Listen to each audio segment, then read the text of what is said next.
Boom de la consommation en février. Les dirigeants des sociétés cotées en bourse sont optimistes pour 2024 et une start-up israélienne bien réelle qui dépasse la fiction. Daniel Guggenheim, docteur en économie que vous connaissez bien, est avec nous pour parler de la revue de la presse économique. Daniel, bonjour et bienvenue. Bonjour. Alors cette semaine, on va parler, pour commencer, pour notre premier sujet, d'un boom de la consommation au mois de février. On est toujours en pleine guerre. Comment on peut expliquer ça, Daniel ? Oui, vous avez raison d'employer le terme de boom. Nous parlons souvent ici que la consommation des Israéliens augmente de plus en plus depuis la guerre, mais alors vraiment en février, les chiffres sont assez impressionnants.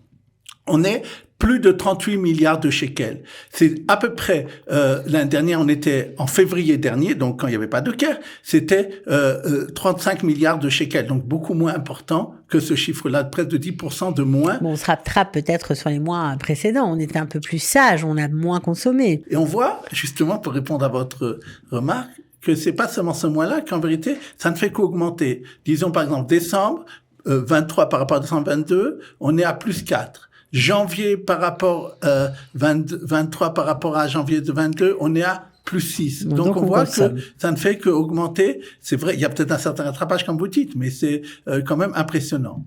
Ça s'explique comment? Alors quoi? C'est parce que au mois de février, il y avait les élections et que c'était férié, on n'a pas travaillé, donc on a consommé, c'est ça? Oui. Il faut dire que c'est d'autant plus impressionnant, et justement, ça va répondre, je pense, en partie à votre question, que les Israéliens ont retiré plus d'argent en espèces, ce qu'on appelle en cash, et 14%. Alors que, par rapport à l'année dernière, alors que jusqu'à maintenant, et particulièrement au début de la guerre, les gens prenaient beaucoup moins d'espèces. Alors, on voyage plus aussi. On voyage plus. Ouais. Il y a eu 86% en plus de frais, justement, de dépenses à l'étranger, soit en achetant le billet qui coûte plus cher, soit en allant à l'étranger. Ça aussi. Il y a aussi les restaurants qui revient 10%, 12% même.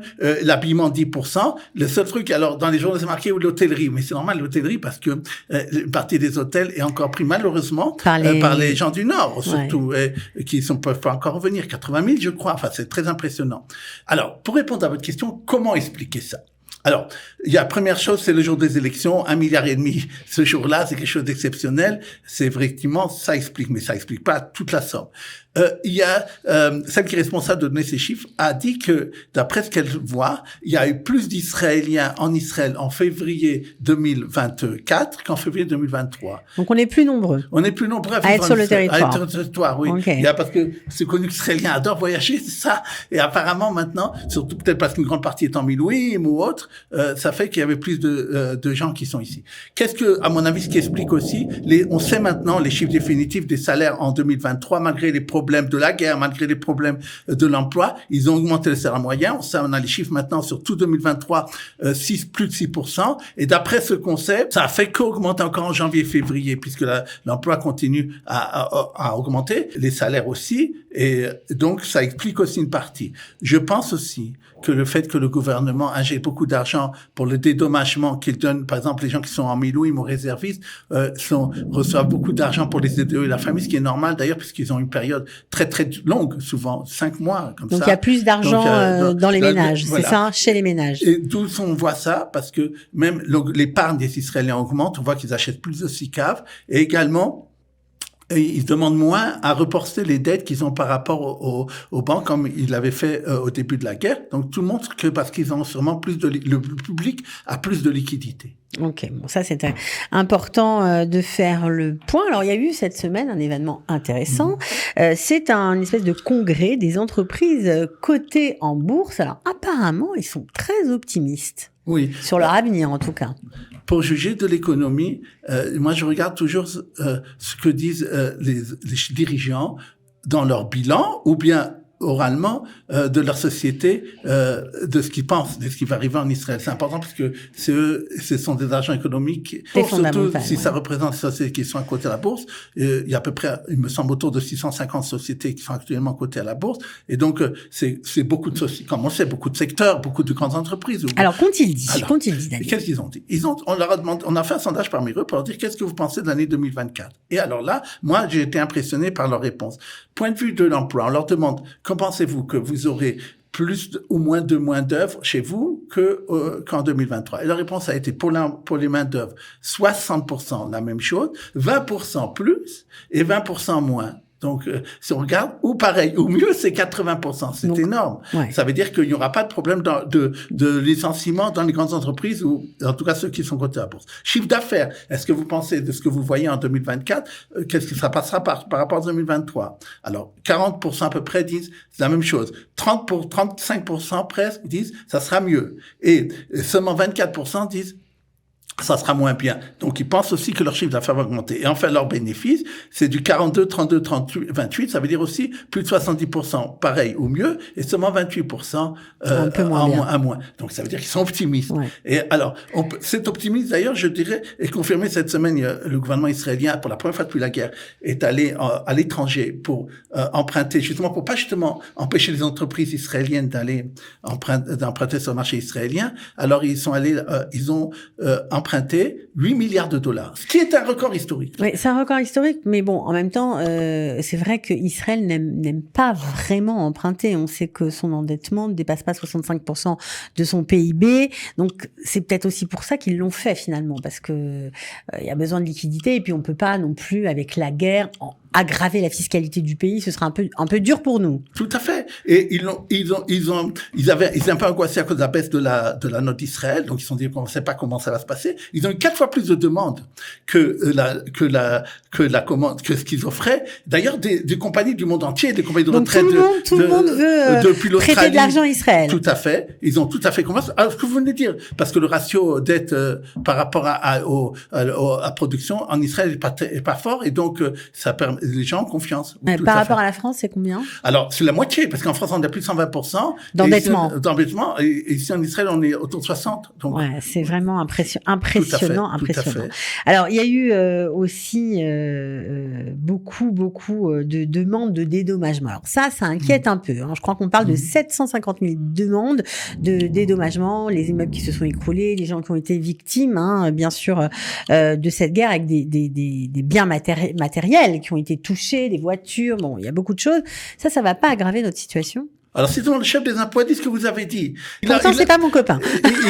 C'est vrai, mais monsieur Aronovitch, il s'appelle, et il a exactement dit ce que vous venez, en résumé, ce que vous venez de dire. Il a dit, c'est impressionnant parce que c'est 6 fois plus que ce qu'on a reçu comme demande de dédommagement direct, hein, pour les maisons détruites, le bétail, n'importe quoi, ouais, que ce qu'on avait eu dans la Seconde Guerre du Liban. C'est énorme, 750 000, et encore comme jusqu'à maintenant. Et il dit, mais je ne veux pas alourdir la fiscalité sur le pays. De toute façon, ça a été même sur les entreprises, il va leur faire coter en bourse. Donc c'est pour ça aussi qu'ils ont décidé d'emprunter à l'étranger. Alors, et justement, ils ont dit, c'est exactement ce que, voilà. Ok, c'est QFD, voilà, on a tout compris.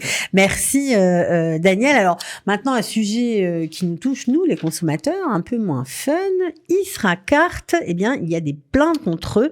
Apparemment, ils ont entravé la concurrence dans le domaine de l'assurance. Oui, il s'agit de qui a fait ces plaintes, en tout cas qui les a ramassées, on a reçu. Il s'agit de ce qu'on appelle en hébreu l'ishkat sasna bitoire, c'est-à-dire les assureurs ont un ordre, on pourrait dire, qui le représente et qui essaye d'aider la profession, leur profession. Et ils disent qu'ils ont reçu des plaintes de 3 sortes contre Isracart à ce niveau de l'assurance. Et ils disent comme ça, Isracart a une position dominante puisque c'est une carte de crédit, une compagnie qui donne les cartes de crédit, et il y a beaucoup d'argent et de virements qui passent par eux. La première chose qu'on a remarqué, c'est que Isracart, qui a une filiale qui fait de l'assurance, parce que ça lui a été permis, elle donne des informations sans le consentement des utilisateurs sur leur assurance. C'est-à-dire, quelqu'un qui paye régulièrement une assurance, il a fait une assurance pour la voiture, elle va se terminer. Ce monsieur reçoit de Isracart ou dans toute sa compagnie filiale. Nous savons que maintenant que vous allez arrêter votre assurance pour l'année dernière. Donc, on vous propose telle assurance. Voilà. Donc les gens qui n'ont pas tellement envie de se casser la tête, ils la prennent sans savoir. Oui, c'est-à-dire c'est utilisé sans le consentement des données. C'est imposé quand ils vous disent votre assurance s'arrête, prenez la nôtre. C'est un peu comme ça ou c'est un peu mieux fait? C'est du marketing, mais on n'a pas le droit de faire ça. D'accord. On peut pas utiliser le data qu'on a pour Non, mais avantager une société. Deuxièmement, ce qu'il faut aussi, ils ont un système de buy me, c'est-à-dire ils ont des petites cartes, peuvent te donner des bonifications. Alors il dit, si tu vas chez mon assurance à moi, je te donnerai moi, Yisra Card, des cadeaux de 150 shekels ou des choses comme ça. C'est aussi profiter de ça, de fait quelqu'un de la concurrence déloyale. Voilà. Et le pire, et ça, c'est vraiment, et c'est arrivé. Qu'est-ce qu'ils font? Il y a des gens qui sont donc allés faire une assurance chez quelqu'un qui n'est pas Yisracar, sa filiale, et eux, ils disent, on n'arrive pas à recevoir ce virement, c'est très bizarre.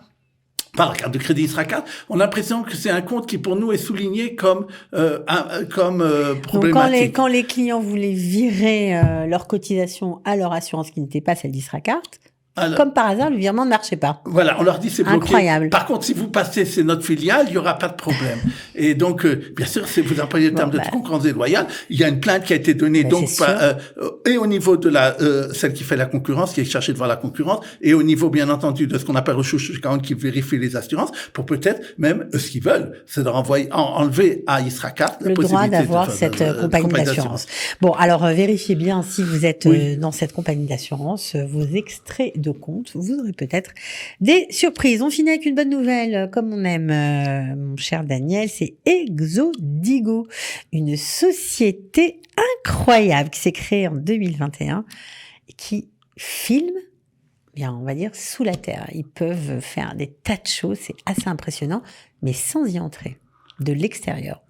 Comme d'habitude, vous résumez bien la chose. Pourquoi, en plus, je le dis là, ce sujet, c'est que le journal Calcaliste, en collaboration avec ce qui s'appelle Comera, qui est une entreprise qui fait de la recherche sur la haute technologie, chaque année essaie de voir qui sont les entreprises en haute technologie en Israël les plus prometteuses.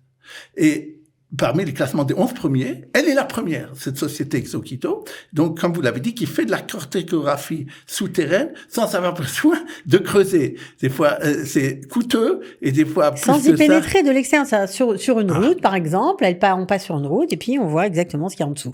Alors, évidemment, on a l'impression qu'on nous parle de ce qu'on est en train de vivre à Gaza, enfin, ce que nos soldats vivent à Gaza. Donc, forcément, on a envie de savoir est-ce que cette technologie a été utilisée? Est-ce qu'on le sait? Alors, d'abord, justement, ils peuvent le faire aussi par des drones. Donc, ça pourrait penser que pour hasard, parce qu'il y a beaucoup de drones. Ils ont justement, comme vous le dites, des capteurs, que ce soit au sol ou bien par des drones qui leur permettent de voir ce qu'il y a en dessous. Cette question leur a été posée. Ils ont refusé de répondre. Mais ce qu'ils ont dit, c'est que on veut vous dire qu'un de nos employés, ils en ont 150. Et pourquoi d'ailleurs elle a été en titre, cette société-là? Parce qu'elle vient de récolter 75 millions de dollars, ce qui est assez impressionnant après 50 qu'elle avait déjà fait. C'est qu'elle a dit, voilà, un de nos employés qui s'appelait Amit Shachar est un héros puisqu'il est mort au combat. Ouais, et donc, nous voulons aujourd'hui, quand nous parlons de nous voulons le mentionner et dire qu'il fait partie de notre équipe. Bien sûr. Bon, en tout cas, franchement, l'intelligence israélienne nous épatera toujours. On a l'impression qu'on recule les frontières de ce qu'il est possible de faire à chaque fois, à chaque nouvelle entreprise dont on parle ici. Merci, Daniel. C'était un plaisir. On se retrouve la semaine prochaine. Merci beaucoup.